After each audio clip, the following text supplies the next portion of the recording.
Hi, Jessie Nebulous here, and this is a long one, so strap in and maybe strap on depending on how much you like art, because we've got about 25 minutes of this nonsense for me to ramble through.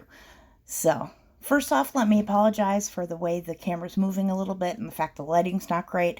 That changes very soon. I have a new setup. I'm still learning. It is a learning process, and I am still a noob, but I'm getting there. Improving all the time. Anyway, so starting off with this, and I'm basically just putting a light wash of very pale salmon. And I apologize if can hear my cat. He's doing cat things. And I'm doing, like I said, a light wash of the pale salmon pink. And now I'm going in with a light brown and defining some of the shadows in the skull here. And with colored pencil, you want to start light. You want to slowly build up your saturation and your values, because that way, you build up tone, you get nice shading. If you do it all at once, it doesn't look good. You need to build it up. Light to dark, that's generally the way you do it in colored pencil. As you can see, I am just slowly building up, as I said. And I apologize if I'm a little loopy. It is 4 o'clock in the morning. I should be in bed, but instead I'm doing a commentary voiceover for my video, because I want to get this video finished so I can upload it. And then I can go to bed. So for realism, you don't want to go straight black for your shadows. You want to tone black. If you use it and you want to do realism, you need to tone your blacks. Just cover it with something. I covered it with a little bit of brown. And now I'm blending it out a little bit. I also use odorless mineral spirits to blend, but you can use the white pencil as well. Pretty much any light pencil will do it, but generally it's white. And here I'm going in with the odorless mineral spirits. You just brush on a little bit of it, and it just kind of melts the pigment a little bit, and you can push it around a little bit and blend it. And when you're done with it, you put it away, because it is toxic and you don't want your animals or your kids around it, assuming you have either of those. Otherwise, you don't want to be around it either. You just put it away when you're done with it. Common sense, people. Common sense. Now I'm going in and I am defining the vines that are wrapping around the antlers. And now I'm just going through and finishing up those vines. And the lighting's not great yet. It will get better, I promise. I have a new lamp and I didn't know that it had different modes, which is why kids always read the instructions. So I'm going through with the antlers and just adding the shading to it. Just slowly carving my way through the shading. This is going to be another 20 minutes of babbling. This is going to be interesting. And I'm just going through with a different color, a different brown, and continuing to build up my shadows. And if you have troubles, if you struggle with lighting, I don't know of any tricks. If you know of a trick, let me know, because all I can tell you is to get a reference and do studies. That's what I've done here. I had a reference for the skull. For the antlers, I just had to wing it, and I think I did okay. You just have to pick a light source and stick to it. Is kind of the, I was going to say the trick, but there's no trick for lighting. It's just a lot of studying and paying attention to your reference. Now I'm going through and coloring in some of the flowers. They're not very realistic, and that was a conscious decision. I can't even speak, it's late. It was a conscious decision. I wanted them to be very simplistic, very simplified, to kind of contrast with the skull that's kind of more realistic. I wanted to see how that would look, and I like it. though I think I will do another one of these with more realistic flowers and see how that looks too. So I'm filling in the eyes with some of the deepest shadows that I get in this piece. And even though I use a little black, I put purple on top to tone it. Because just straight black is very stark, and it's just not great for realism. It looks very unnatural if you don't tone it.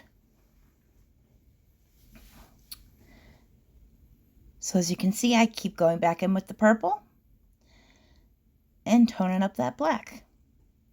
And I'm adding more definition to the flowers, a little bit of shading. So even though they're simplified, I still wanted them to have some lighting to them. And now I'm doing odorless mineral spirits on the shadows. And there's the better lighting. I promised it, and here it is. Thank you for being patient. And I'm going in with picking out my colors from my crystals. And we're going to run into our first major issue. Well, it's not that major, but it's annoying. And it's coming up pretty quick here. Let's see when it happens. And here it is. Broken lead. And spoiler alert, it's not the last time it happens. And it's with my Derwent Chromaflow, which I just recently did a review for, and I praised it for not breaking the way Prismacolors do. So now I'm a little peeved with Derwent because now they're breaking all the time. It's frustrating. Anyway, working on these crystals or gems, not sure which one it is. I don't know what the difference is. I'm sure there's a difference. I don't know what it is, so I don't know which ones these are. But I'm working on them, making them pretty. And if you like the way it looks, I actually have a tutorial video on the process of making these little crystals. So I'll put a card up so that you can actually go watch that. And I'll try to put it in the description too, if I remember. I have a terrible memory. But I'll try to put it in the description as well. Because they look complicated. They're really not. If you can do shapes and gradients, you can make these crystals. They're actually very simple. They're a little time consuming to do them correctly, to do them and get the depth and make them look pretty. But they're very simple. So, yeah, you can watch that video. It's a couple years old, but it's still good information. And obviously, this is not the only way to do crystals. This is just my method, and I like it. It works for me. And I think the results are quite nice. So just going along with the gems. And I really like that turquoise color that I'm using as the base for these. It is so pretty. It's very nice. Like I said, these are a little time consuming, but I think it's worthwhile. And now I am going in with odorless mineral spirits on some of the gems. Some of them are a little too small to really do that with, but I'm going in with that and blending them out. And now I'm putting a little bit of white gel pen. And let's just admire it. Let's take a moment to admire the beauty. Now let's ruin it with a background. No, it's not that bad. It's just, it was so pretty. The background just doesn't go the way I planned. And I really struggled with this because I really liked this piece a lot. And I was afraid of messing it up with the background because I don't do backgrounds all that often. It's something that I am trying to do more. It's something I'm working on. And I was afraid. I didn't want to ruin it. But at the same time, I knew it needed a background for the simple fact that the antlers are so pale. And I could have darkened them up, sure. But I didn't want to do that. I like the idea that antlers are exposed to the sun and therefore bleached by the sun. It just seemed that would be the way that would be. So I didn't want to darken them up. But they were so pale that they really kind of blended in with the white of the paper. So I knew I needed to make a background. Even though it was scary, I decided to go ahead and just do it. Just Shia LaBeouf this shit. Just do it. Anyway, so I picked to start off with gray because I thought if I didn't like it, I could just make a gradient out to the white of the paper and just have a little bit of gray surrounding the antlers and the skull. But I end up not going that direction because I decided no, it needs more. And what I wanted and what I eventually end up doing is purple, a deep purple gradient to black.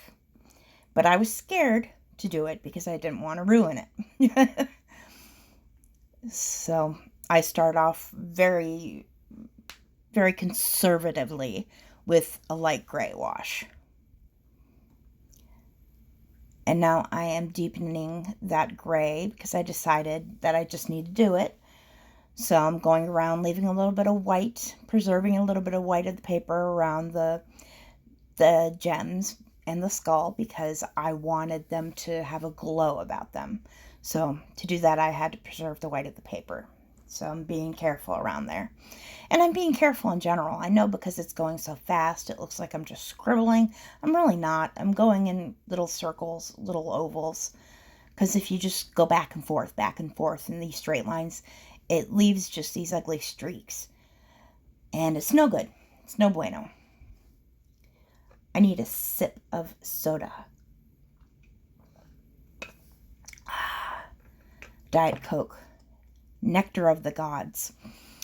Anyway, I'm just going along, continuing to build up this background. Going along carefully around all of the elements that I have so dedicated so much time to. And at this point it's been hours.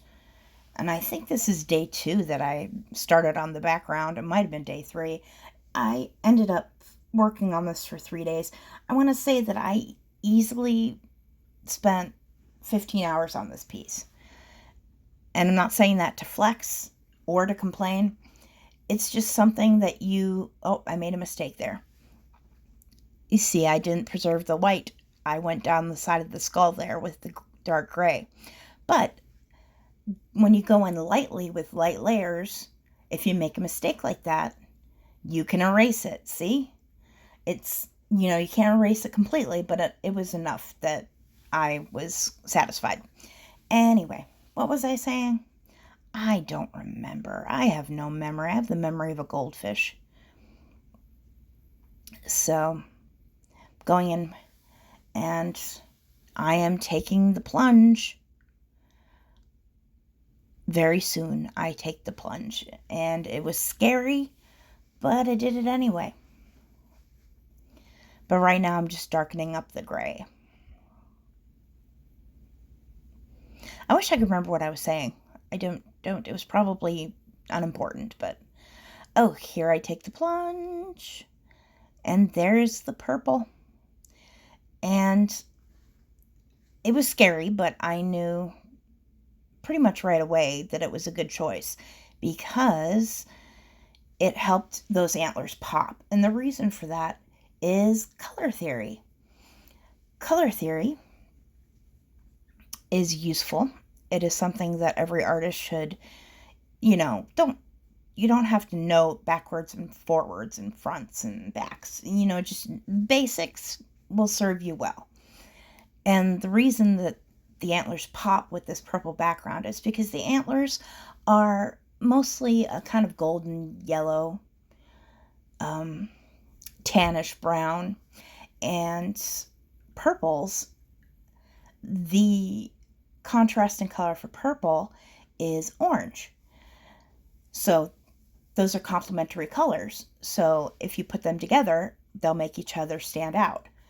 So having purple against this goldish, having the goldish color against the purple makes it pop. So It looks really good so far, and I'm actually quite pleased with it up to this point. Do you sense my trepidation? Do you? Do you? Anyway, it's too late. I'm loopy as hell. But I'm going along, continuing building up my purple gradient. It's not a gradient yet. It will be. This is a pre-gradient.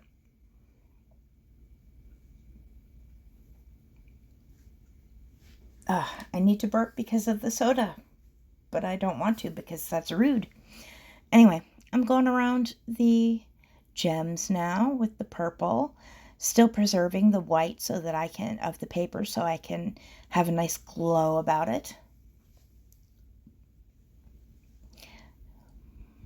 And now I'm going back in with the gray, deepening that, and then going in with the purple. It's just a process of back and forth, back and forth.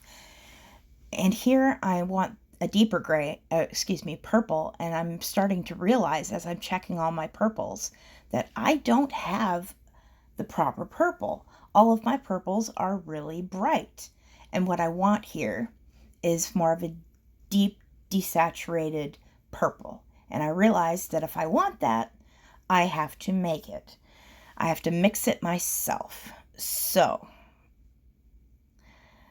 that's what I'm doing. I am using very conservative and judicious amounts of black to deepen the purple, and then toning it by going over the top with the purple again. It's just a process, back and forth. Back and forth. You just repeat. Rinse and repeat. So I'm continuing to go with the black and the purple, and the further I go out, the darker I'm going to make it so that it's a gradient. And this is the part that was scary to me. I didn't want to ruin it. OMS, using odorless mineral spirits to blend out. I didn't want to ruin it. I was afraid of going too dark, and it was just kind of scary to me. I don't actually use a lot of dark colors or even desaturated colors. I use a lot of bright colors. That's kind of my thing. So this is actually somewhat unusual of a palette for me, color palette, to use desaturated dark colors and very light colors. So this was something a little different, and I really enjoyed it. But it was a little scary to go in with that really dark background. And here is where you just really need to learn to trust the process, because at this point it's starting to look, it's pretty ugly. I mean, every drawing or painting has an ugly phase, and that's one of the things I wish I had known about art so much sooner than I've learned it, because, another one, and this time again, the Derwent. Anyway, so I wish I had known sooner about the fact that every piece has an ugly phase, because there are so many pieces in my past that once it hit the ugly phase, I stopped working on it because I didn't realize that you need to push through and just trust the process and persevere. I just gave up on it because I thought, oh, this is ugly. It's not working. I'll be done with it, move on to something else. And I wish I'd finished it. I think even if a piece goes wrong, you should probably finish it for the most part. Sometimes I don't, for the simple fact that some art supplies are very expensive, and I just sometimes can't justify finishing a piece if I'm using nice, another one, but different. This time, it is not a Derwent, and I'm starting to wonder if perhaps it is the pencil sharpener and not the pencils. But the pencil sharpener is a Derwent, so it's still Derwent's fault. Anyway, I have to find my other sharpener. I don't know where it is, but I'm pretty sure that's what the problem is. Anyway, I was saying that I sometimes don't finish a piece if I'm using expensive supplies and I can't justify wasting them.